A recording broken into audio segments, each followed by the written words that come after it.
Hello friends, once again you are most welcome to this channel Manoj sir SBL English classes.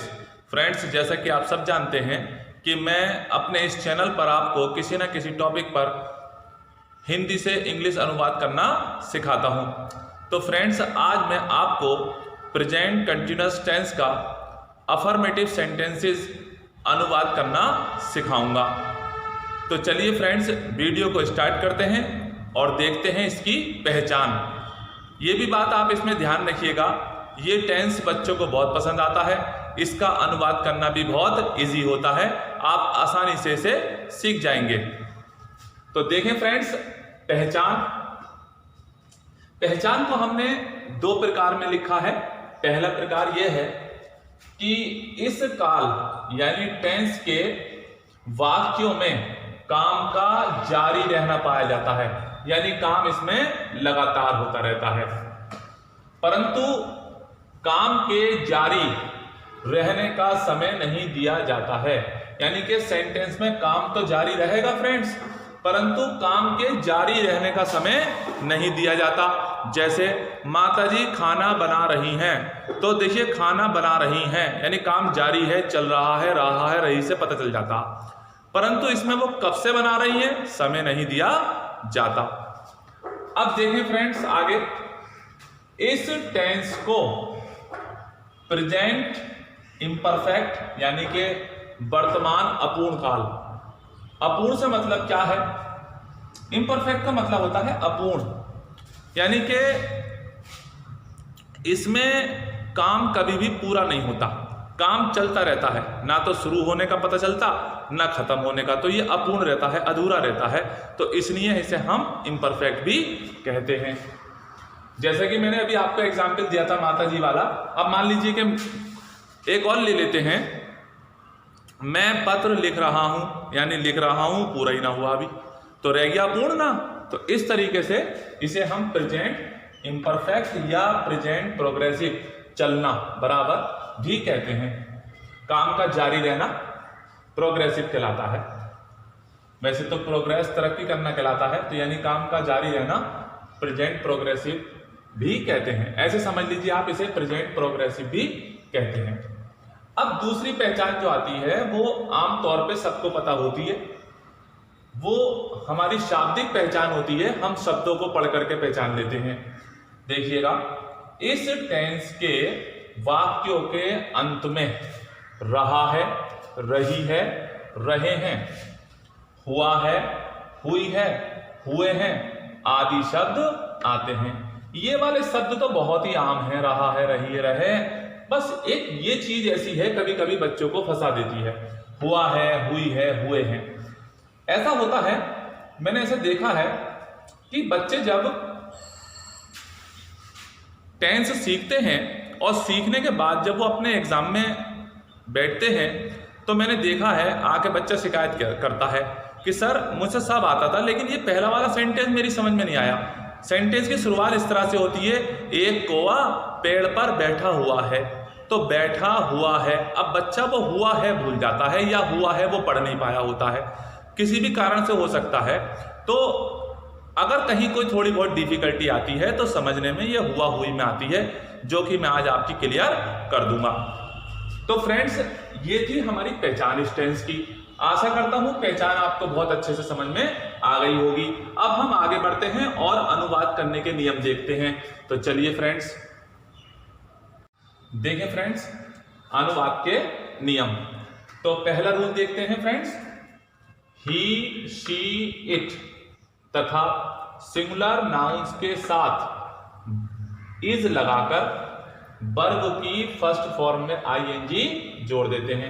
यानी ही, she, it तीनों pronoun हो गए और singular nouns में कोई नाम आ सकता है, तो उन सब के साथ आप इज लगा करके आगे वर्ब की फर्स्ट फॉर्म में आईएनजी जोड़ देंगे। मैं अभी आपको एग्जाम्पल में भी ऐसा करके दिखाऊंगा। आप इसी बात को ऐसे भी समझ सकते हैं, सिंगुलर सब्जेक्ट प्लस इज, यानी सिंगुलर सब्जेक्ट के साथ इज लगेगा, फिर वर्ब की फर्स्ट फॉर्म आएगी, उसके अंदर आईएनजी जोड़ दी जाएगी, फिर उसके बाद ऑब्जेक्ट लिखेंगे, ऑब्जेक्ट के बाद फिर ऑब्जेक्ट वर्ड्स, यदि वाक्य में है तो लिख देंगे, नहीं तो फिर ऑब्जेक्ट तक बना देंगे। इस तरीके से आपका हो जाएगा। अब रूल नंबर 2 लेते हैं। यू वी दे तथा प्लूरल नाउन्स के साथ आर लगाकर वर्ब की फर्स्ट फॉर्म में आईएनजी जोड़ देते हैं। वही बात है, अब सब्जेक्ट यहाँ प्लूरल हो गया है और हमारी यहाँ वर्ब बदल गई है, यानी इसकी जगह आर आएगा। सिंगुलर के साथ इज लगता है और प्लूरल के साथ आर लगता है।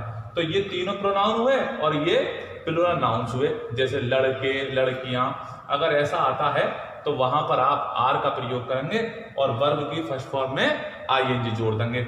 आप इस बात को ऐसे भी समझ सकते हैं, प्लूरल सब्जेक्ट उसके साथ आर लगाएं, फिर वर्ब की फर्स्ट फॉर्म में आईएनजी जोड़ के लिखें, उसके बाद फिर ऑब्जेक्ट दे दें, फिर उसके बाद ऑब्जेक्ट वर्ड्स लिख दें अगर हैं तो वाक्य में। अन्यथा बाकी कभी कभी तो सेंटेंस ऑब्जेक्ट तक ही होता है और इससे भी छोटा होता है, केवल आईएनजी तक होता है। मैं जा रहा हूं, आई एम गोइंग, इतना छोटा भी होता है।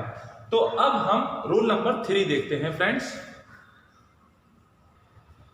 देखें फ्रेंड्स, रूल नंबर 3, आई के साथ एम लगाकर वर्ब की फर्स्ट फॉर्म में आईएनजी जोड़ देते हैं। यानी कि आप इस बात को ऐसे भी समझ सकते हैं, आई उसके साथ एम, फिर वर्ब की फर्स्ट फॉर्म, उसमें आईएनजी जोड़ देंगे, ऑब्जेक्ट लिखेंगे और ऑब्जेक्ट वर्ड्स लिख देंगे। तो कुल मिलाकर के हम ये कह सकते हैं कि सिंगुलर के साथ इज, प्लूरल के साथ आर और आई के साथ एम का प्रयोग किया जाता है। बाकी सारा फार्मूला पहले ऐसा ही है कि सबके साथ वर्ब की फर्स्ट फॉर्म लगेगी, सबके साथ आईएनजी लगेगी, कोई सिरदर्द की बात भी नहीं है। तो फ्रेंड्स, अब हम एग्जाम्पल के माध्यम से सीखेंगे कि इन नियमों का कैसे प्रयोग करते हैं। तो चलिए फ्रेंड्स, अब हम एग्जाम्पल लेते हैं। तो चलिए फ्रेंड्स, अब हम एग्जाम्पल से सीखते हैं। मैंने पहला एग्जाम्पल ले लिया है, वह जा रहा है। तो यहां सबसे पहले आप सब्जेक्ट लिखें, जैसा कि मैंने ये अंडरलाइन कर रहा है। नंबर 1 पे यही आएगा सब्जेक्ट, वह। तो वह के लिए आप अगर स्त्री हो तो सी लिखें, पुरुष हो तो ही लिखें, और अगर कोई निर्जीव वस्तु या जानवर हो तो वहां पर आप इट का प्रयोग करें।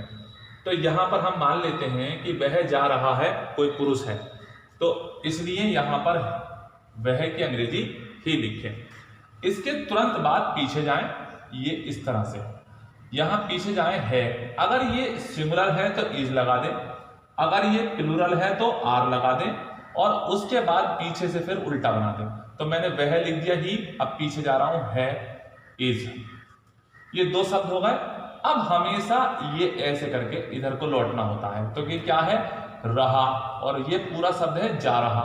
तो देखिएगा, हिंदी में तो रहा रही आपको अलग दिखती है, पर अंग्रेजी में आईएनजी वर्ब के साथ जोड़ के लिखी जाती है। तो ये जाना तो है गो, जा रहा, तो जो जाना तो है गो और रहा रही है आईएनजी। आप ऐसे समझिए, मैं यहां पे करके दिखाता हूं, ये गो और ये आईएनजी, तो 2 चीजें हैं। अब इंग्लिश में इन्हें दोनों को ऐसे करके जोड़ के लिखा जाता है। तो अब आप समझ जाइएगा क्या हो जाएगा, गोइंग।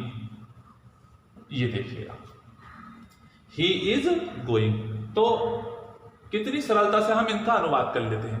दूसरी बात, जब हम अनुवाद करना सीखते हैं तो हमें रटने से भी मुक्ति मिल जाती है। हम रटते नहीं है, फिर हमें एक सिस्टम पता होता है, उसी सिस्टम के अकॉर्डिंग हम अपना काम करते रहते हैं। अब आप ही बताइएगा कितना रट लोगे। मुझे तो लगता नहीं, सारी भाषा तो कोई ना रट सकता। जरूरत की चीजें अपना काम चलाने के लिए रटी जा सकती हैं। अब जैसे ये सेंटेंस मैंने बनाया, वह जा रहा है, अगर मान लो सेंटेंस दूसरा हो जाता, वह खा रहा है, तो ही इज ईटिंग होता, तो क्या उसे भी रटते। तो इसलिए हम सिस्टम को सीखेंगे, और जब हम सिस्टम सीख जाएंगे तो लैंग्वेज हमारी समझ में खुद ही आने लगेगी। तो अगला एग्जाम्पल लेते हैं फ्रेंड्स, उम्मीद करता हूं ये समझ में आ गया होगा।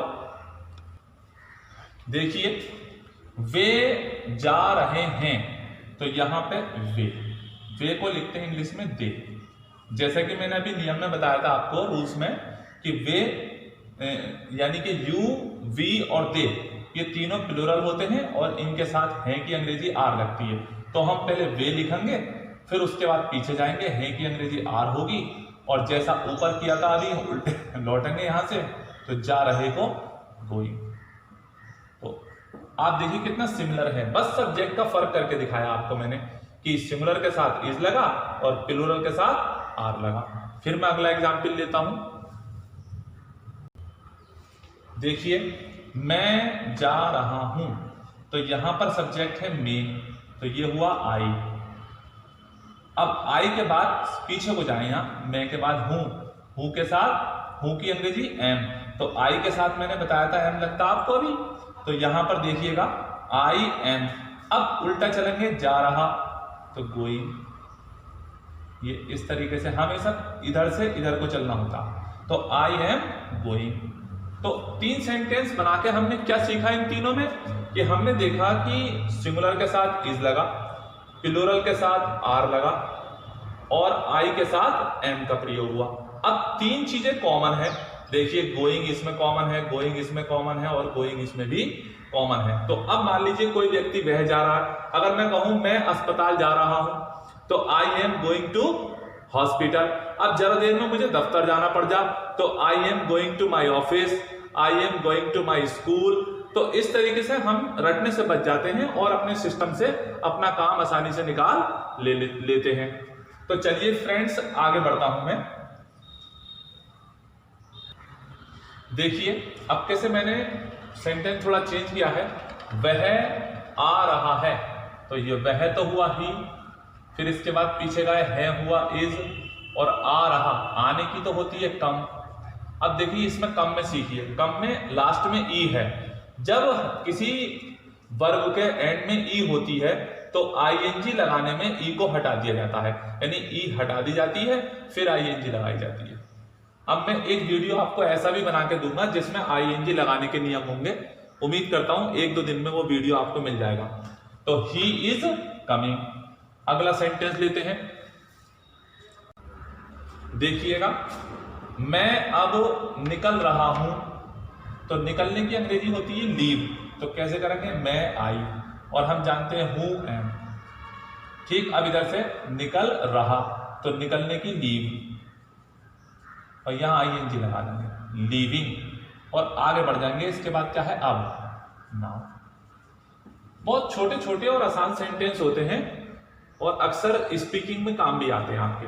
तो आई एम लीविंग नाउ। ठीक है, फिर मैं अगला और बताता हूं आपको। देखिए फ्रेंड्स, मैं अंग्रेजी सीख रहा हूं, यहां पे सीखना आया है, सीखने की लर्न होती है तो इसकी हो जाएगी लर्निंग। तो मैं की आई और हूं की एम, ये 2 वर्ड तो आपको अच्छे से आ गए, मैं फर्स्ट और ये सेकंड। अब यह है सीख रहा, लर्निंग। ठीक, लर्निंग के बाद क्या है, अंग्रेजी, इंग्लिश। ये देखिएगा, आई एम लर्निंग इंग्लिश।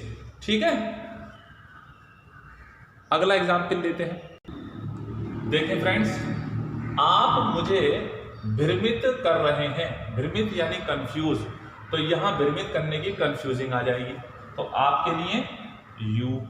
फिर इसके बाद नंबर 2 पे इधर है की अंग्रेजी आर, तो ये हो गया यू आर। अब भ्रमित कर रहे पूरा आएगा, कंफ्यूजिंग,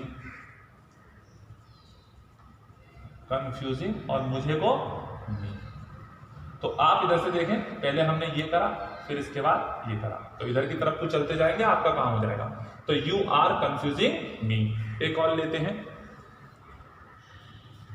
देखें फ्रेंड्स, वह अब कमा रहा है, तो पहले वह लिखें ही, फिर उसके बाद ये नंबर 2 पे है।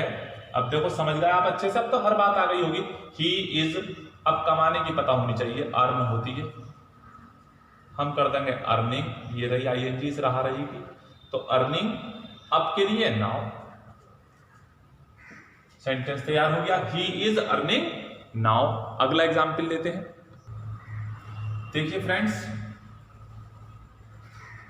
मुझे आज बहुत अच्छा लग रहा है, तो मुझे यानी आई।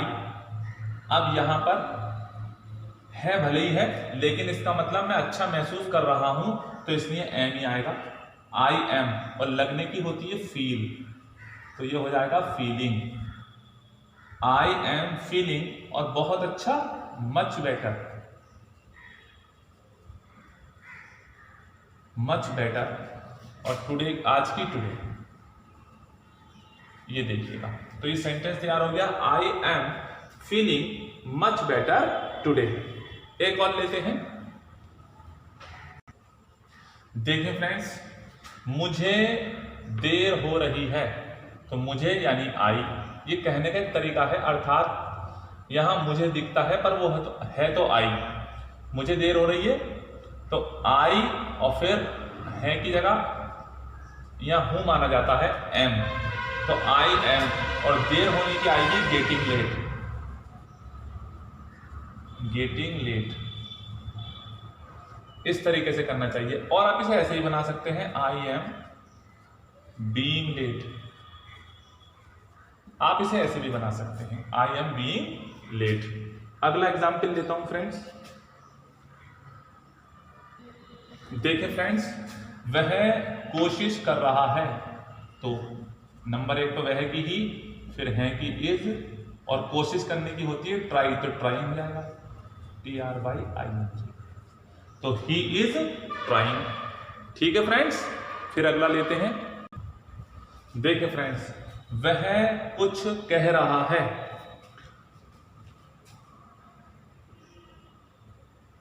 तो वह की हो गई ही, है की हो गई इज, कहने की से, तो यहां हो जाएगा सेइंग, और कुछ की समथिंग, तो सेंटेंस तैयार हो गया, ही इज सेइंग समथिंग। ठीक है फ्रेंड्स, आगे बढ़ते हैं, देखिए फ्रेंड्स, मैं तुमसे पूछ रहा हूं, कैसे करेंगे, मैं की आई, हूं की एम, पूछने की आस्क होती है, इसमें ING लगा दीजिए, आई एम आस्किंग तुमसे यू, सेंटेंस तैयार हो गया, आई एम आस्किंग यू। एक और लेते हैं, वह चिंता कर रहा है,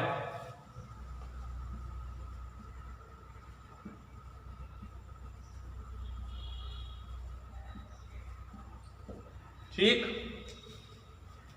तो यहां पर चिंता करने की वरी होती है, हम कर देंगे वरिंग, तो ही इज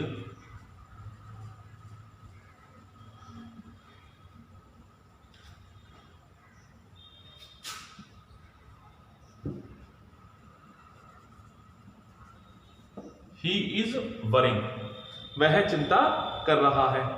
एक और लेते हैं फ्रेंड्स, देखिए फ्रेंड्स, एक कौआ पेड़ पर बैठा हुआ है, तो देखिए फ्रेंड्स, मैं कह रहा था आपको हुआ है, ये रहा रही के अंतर्गत आता है, ये भी रहा रही समझिए, तो हुआ है कि अंग्रेजी भी, हुआ की अंग्रेजी जो है वो ING ही लगेगी, यानी पूरा लिखा जाएगा बैठा हुआ, सिटिंग। अब कैसे करेंगे, आक्रो,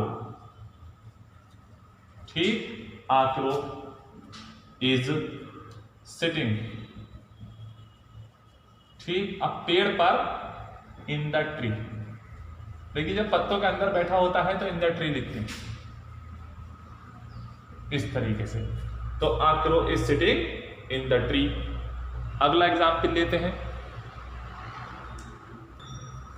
वह बैठा है अर्थात बैठा हुआ है, इसे ऐसे भी लिख सकते हैं, वह बैठा हुआ है, तो देखिएगा इसका अनुवाद कैसे करें, तो ही, फिर इज, और बैठने की सिट, तो सिटिंग, ही इज सिटिंग।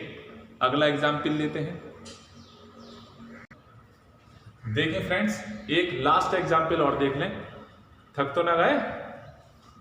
बिजली, कुत्ता बिजली के खंभे के पास खड़ा है, तो देखो इस तरीके के सेंटेंस भी कंटिन्यूअस में आते हैं, तो यहां पे पहले कुत्ता लिखेंगे, द डॉग, फिर है कि लिखेंगे इज, फिर खड़ा, स्टैंडिंग, पास के लिए नियर, बस देखिए चिपक के खड़ा हो तो बिसाइड, थोड़ा सा दूर खड़ा हो तो नियर, तो the dog is standing near, किसके पास खड़ा है, बिजली के खंभे, द इलेक्ट्रिक पोल।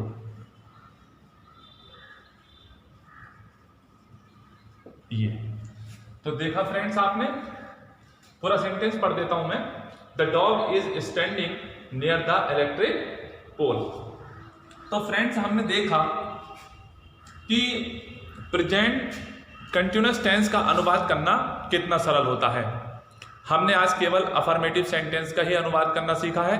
अगली वीडियो में मैं आपको इसका नेगेटिव सिखाऊंगा। तो फ्रेंड्स आशा करता हूँ वीडियो आपको बहुत पसंद आएगा। अगर वीडियो आपको पसंद आता है तो प्लीज़ इसे लाइक करें, चैनल को सब्सक्राइब कर लें ताकि मेरी वीडियो का नोटिफिकेशन आपको मिलता रहे। वीडियो को शेयर करते रहें। तब तक के लिए मिलते हैं अगली वीडियो में। वीडियो देखने के लिए आपका बहुत बहुत धन्यवाद।